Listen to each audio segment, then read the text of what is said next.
Cześć, tu Ola i kanał Polegi Travels. Dzisiejszy odcinek będzie o związkach mieszanych i o tym, dlaczego nie zawsze są one w porządku. Cześć, tu Ola i Mohamed. Od 2012 roku wspólnie podróżujemy po świecie. W sierpniu 2020 roku wyjechaliśmy w podróż z biletem w jedną stronę. Naszą podróż życia zaczęliśmy w Turcji. Później pojechaliśmy do Grecji, a teraz przenieśliśmy się na Maltę.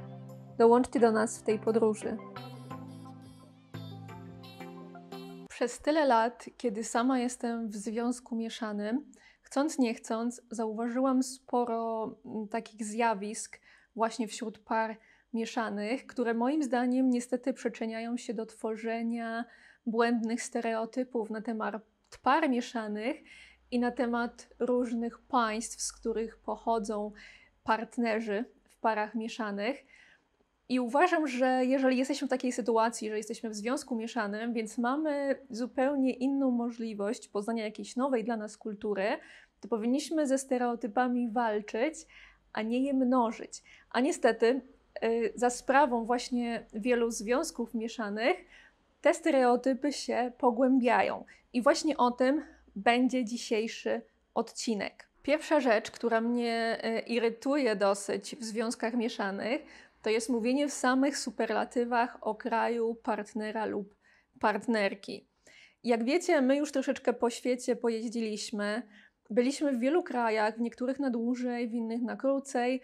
W każdym razie to nam pozwoliło wyrobić sobie taką opinię, że nigdzie nie jest idealnie, że w każdym kraju są i wady, i zalety. Natomiast bardzo często spotykamy się z tym, że właśnie osoby w związkach mieszanych opowiadają tylko o zaletach kraju partnera lub partnerki, a uważam, że o każdym kraju powinniśmy mówić i o zaletach, i o wadach. Taką tendencję widzę zwłaszcza wśród osób, które nie mieszkają w Polsce, a mieszkają właśnie w kraju swojego partnera. I lubią właśnie opowiadać, że w tym kraju to jest wszystko super idealnie i okazuje się, że inne państwa to jest cud miód, a w Polsce jest wszystko beznadziejnie. I uważam, że to jest bardzo duża odpowiedzialność, żeby mówić o jakimś kraju, dlatego że inne osoby na podstawie naszych opinii i naszego zdania wyrabiają sobie swoje własne. I teraz, jeżeli ktoś słyszy tylko o samych plusach, na przykład życia w Egipcie i sam planuje się tam przeprowadzić i się przeprowadza, emigruje do Egiptu i nagle okazuje się, że nie jest tak idealnie, że zderza się z murem problemów, których nie jest w stanie pokonać i ta emigracja dla niego jest po prostu koszmarem i absolutnie nie jest w stanie się tam odnaleźć.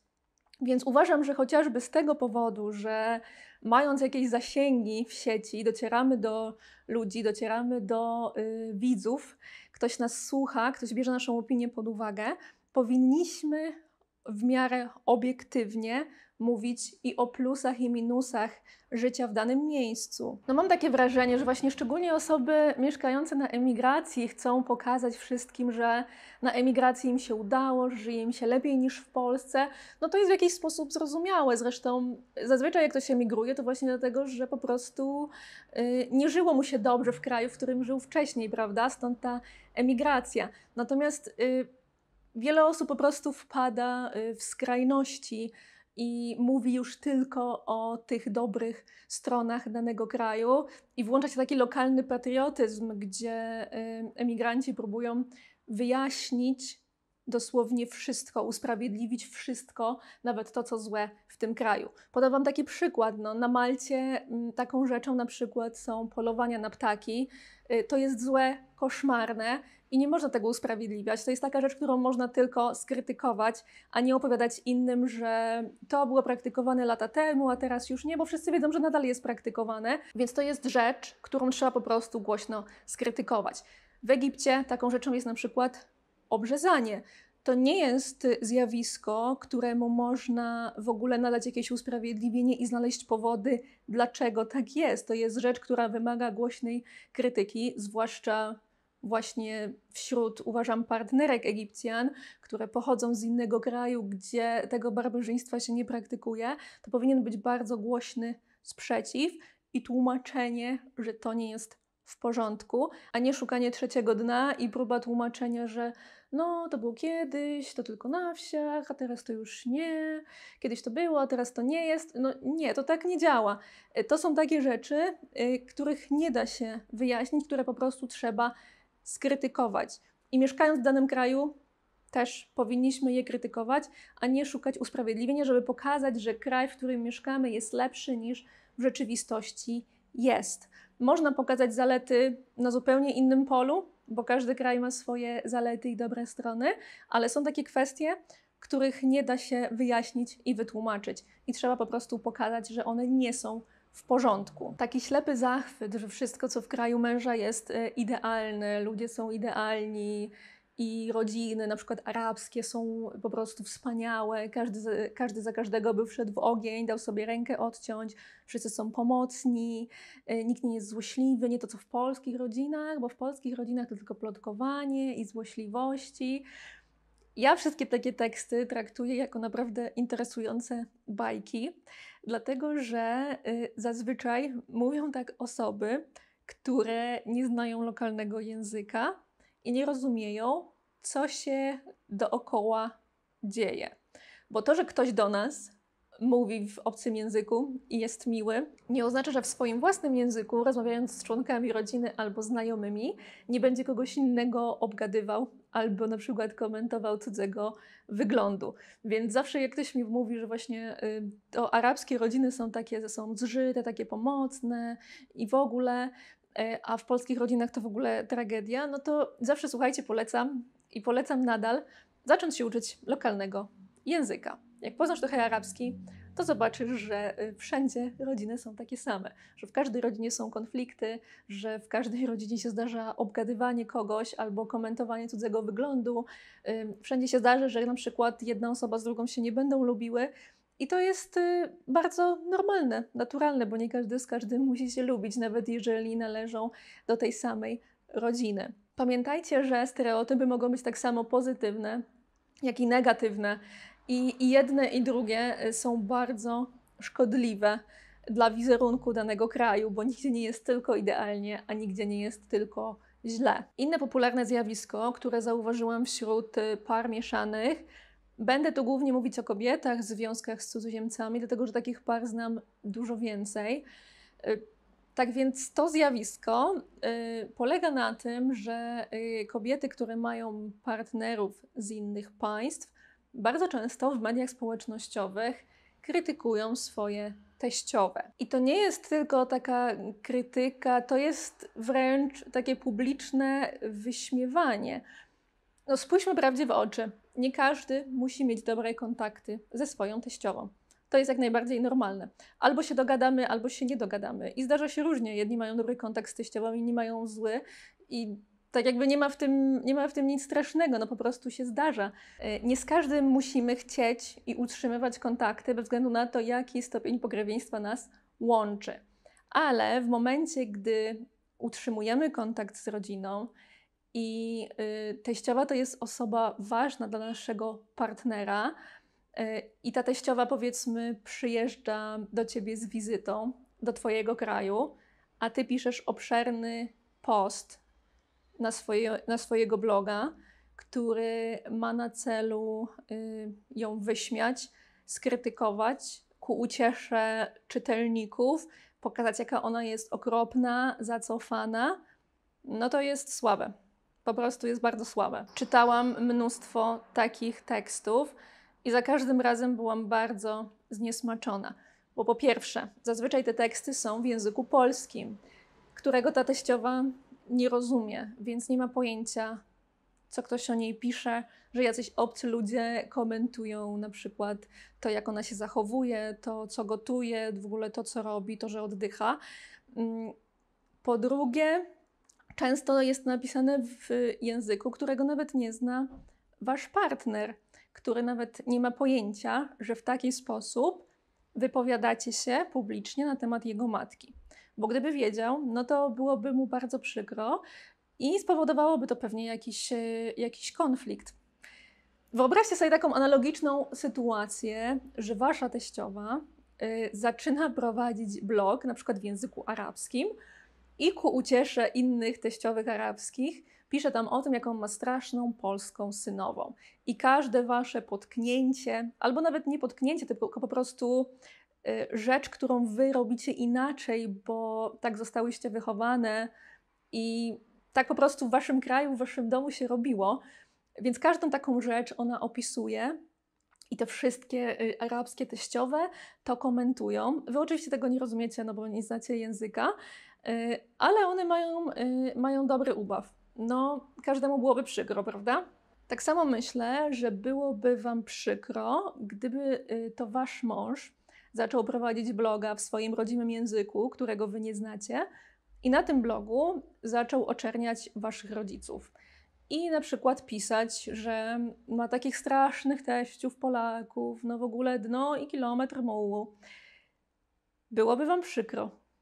Jestem przekonana, że byłoby wam przykro, zwłaszcza jeżeli macie dobry kontakt ze swoimi rodzicami. Naprawdę nie rozumiem, czemu wiele kobiet w taki sposób wypowiada się o swoich teściowych. To jest taki bardzo popularny stereotyp, że zawsze z teściową to się ma złe kontakty.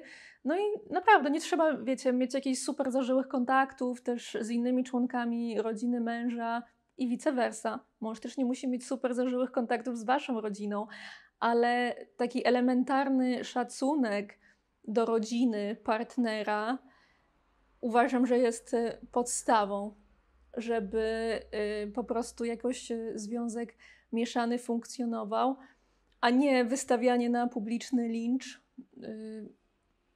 osoby, która nawet nie jest w stanie się bronić, nie jest w stanie tego przeczytać i też pewne rzeczy robi nie dlatego, żeby nas zdenerwować, tylko dlatego, że po prostu sama została wychowana inaczej i sama jest przyzwyczajona, żeby wykonywać je inaczej. Zostawiam wam to do przemyślenia.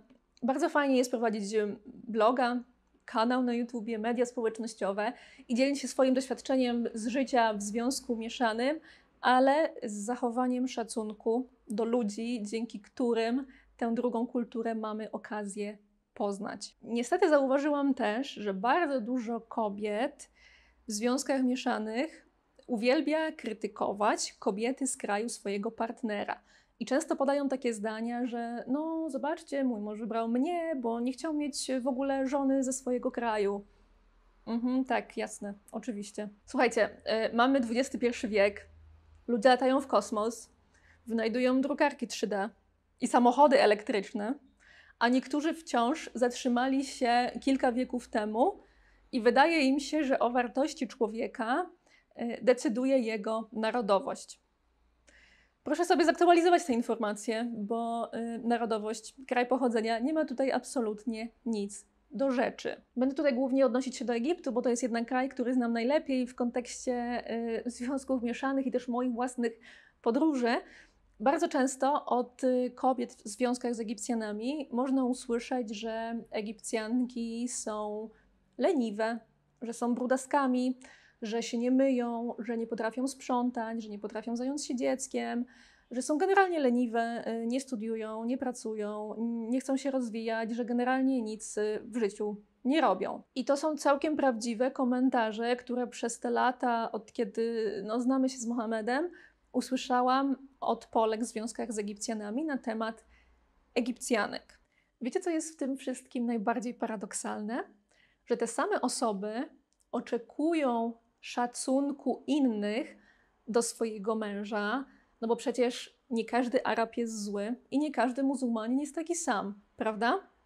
Ale jednocześnie kreują mnóstwo stereotypów na temat kobiet w Egipcie, tylko po to, żeby się dowartościować i pokazać, że one robią coś lepiej niż Egipcjanki. No to tak nie działa, słuchajcie. Jeżeli oczekujesz od innych szacunku do swojego partnera, to jakim prawem nie okazujesz tego szacunku kobietom w jego kraju? Kolejne zjawisko warte wspomnienia polega na tym, że w związku mieszanym ktoś oczekuje, że tylko jedna strona pójdzie na kompromis i się dostosuje. No bo przecież moja kultura jest lepsza, moja religia jest ważniejsza i mój język jest w ogóle ciekawszy, więc po co ja mam cokolwiek robić, prawda? Niech druga osoba się do mnie dostosuje. A w każdym związku, a tym bardziej w związkach mieszanych, trzeba pójść na kompromis i ten kompromis musi iść z dwóch stron. Ja zawsze mówię, że jeżeli ktoś chce mieć partnera, który wyznaje tę samą religię, który pochodzi z tego samego kraju, mówi świetnie tym samym językiem, ma to samo zaplecze kulturowe w wychowaniu co my, to najzwyczajniej w świecie powinien znaleźć sobie życiowego partnera z tego samego kraju, bo nie ma sensu, i to jest w ogóle strata czasu, wchodzić w związek z kimś z innej kultury i próbować go zmieniać, żeby był taki, jak my byśmy chcieli, żeby był w naszej kulturze. Jeżeli ktoś nie chce poświęcić czasu, żeby poznać jakąś inną kulturę, nawet czasem religię, to po co w ogóle się męczyć i tracić czas na taki związek? Tutaj trzeba współpracy dwóch stron. To nie może być tylko tak, no naucz się mojego języka i będziemy rozmawiać po polsku, bo mi będzie łatwiej. No wiadomo, że będzie ci łatwiej. Zawsze każdemu jest łatwiej rozmawiać w jego rodzimym języku, ale właśnie na tym polega partnerstwo i kompromis z dwóch stron, żeby może obydwie osoby nauczyły się swoich języków albo rozmawiały w tym języku, który jest neutralny. Nie możemy wymagać, że ktoś tylko dostosuje się do nas i tylko ta druga osoba będzie robiła ten wysiłek, żeby poznać naszą kulturę, nasz język. My też musimy ten wysiłek ze swojej strony wykonać. Wiecie, co jest jeszcze niestety bardzo częste? Tak jak często się zdarza, że ktoś zachwala kraj partnera, tak często następuje zachwalanie mężów z danego kręgu kulturowego. Jak widzę takie teksty, że mężowie z Egiptu są najlepsi na świecie, to mam oczy jak kameleon i zastanawiam się, czy ktoś w ogóle kiedykolwiek przeprowadził ranking mężów na podstawie ich narodowości i wybrał tych najlepszych. No i jacy są ci najlepsi, jakie są w ogóle kryteria i kto je ustalił. Zmierzam do tego, że niestety w takich sytuacjach bardzo często następuje druga część zdania, która brzmi mniej więcej tak, że Egipcjanie są wierni i szanują swoje żony, nie to co Polacy, sami alkoholicy.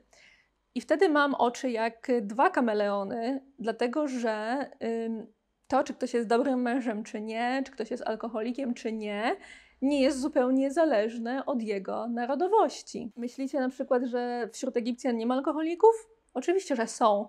Też są, wszędzie są. To jest zupełnie niezwiązane z krajem pochodzenia. Poza tym znowu, jak możemy walczyć ze stereotypami na temat krajów arabskich, jeżeli powielamy takimi stwierdzeniami stereotypy na temat Polaków? Ja rozumiem, że na przykład ktoś był w związku z Polakiem i ten związek się nie udał, a potem związał się z cudzoziemcem i ten związek wyszedł i jest dużo lepiej.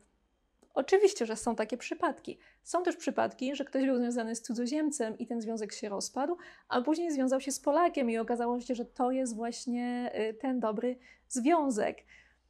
Czego to dowodzi? Że kraj pochodzenia naprawdę nie ma znaczenia. Tak samo od osoby, której nie udał się związek z cudzoziemcem, a udał się na przykład z Polakiem, oczekujemy, że nie będzie mówić, że cudzoziemcy są beznadziejni, bo jej nie wyszło.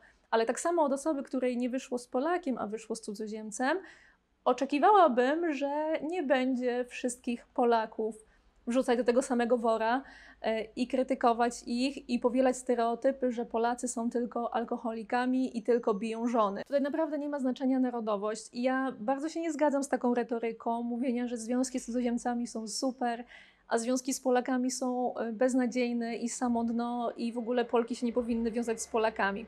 Nigdy takiego zdania ode mnie nie usłyszycie, bo w każdym kraju możemy trafić na porządnych i nieporządnych ludzi. I tak samo jak ja znam bardzo dużo fajnych Egipcjan i bardzo dużo fajnych Polaków, to tak samo znam trochę niefajnych Egipcjan i niefajnych Polaków. Wszystko zależy od tego, na jaką osobę trafimy. Myślę, że ktoś też musi to powiedzieć na głos, że w związkach mieszanych nie ma nic nadzwyczajnego i osoby w związkach mieszanych nie są wcale lepsze niż osoby, które są w związkach z Polakami. Wydaje mi się, że wiele osób w związkach mieszanych ma takie błędne przekonanie, że związki mieszane są lepsze niż związki z Polakami i każdy powinien im zazdrościć. Czego? Nie ma czego. W związkach mieszanych naprawdę nie ma nic nadzwyczajnego. Każdy może związać się z tym, z kim chce. Z Polakiem, z cudzoziemcem, kogokolwiek sobie wybierze. I to nie sprawia, że jest się ani lepszym, ani gorszym od osób, które są w związkach z osobami tej samej narodowości. Tutaj nie ma ani lepszych, ani gorszych związków, po prostu są inne i każdy wybiera tak, jak mu się podoba, tak jak mu serce podpowiada, tak jak ma ochotę, bo ma do tego pełne prawo, więc tutaj nie ma czegoś takiego, że ktoś jest gorszy, bo jest w związku z cudzoziemcem, albo ktoś jest gorszy, bo jest w związku z Polakiem. No po prostu to jest inny związek z zupełnie inną osobą, a nie z narodowością. To tyle na dzisiaj. Podzielcie się swoimi spostrzeżeniami w komentarzach. W ogóle nie chciałabym, żeby takie podejście było kojarzone ze wszystkimi związkami mieszanymi, że ktoś patrzy na nas i mówi: o, masz męża Egipcjanina, pewnie uważasz, że Polacy się nie nadają, albo o, masz męża Egipcjanina, pewnie nie powiesz złego słowa o Egipcie, tylko wszystko tam uwielbiasz. Bo tak zupełnie nie jest. Mam nadzieję, że to widać też po naszych filmach o Egipcie, gdzie bardzo różne tematy były, są i będą poruszane, i te pozytywne, i te negatywne. A te opinie, o których dzisiaj wspominałam, uważam za bardzo krzywdzące i stereotypowe i uważam, że nie powinno być ich w ogóle. Dlatego właśnie powstał ten odcinek. Dziękuję Wam za dzisiaj i do zobaczenia.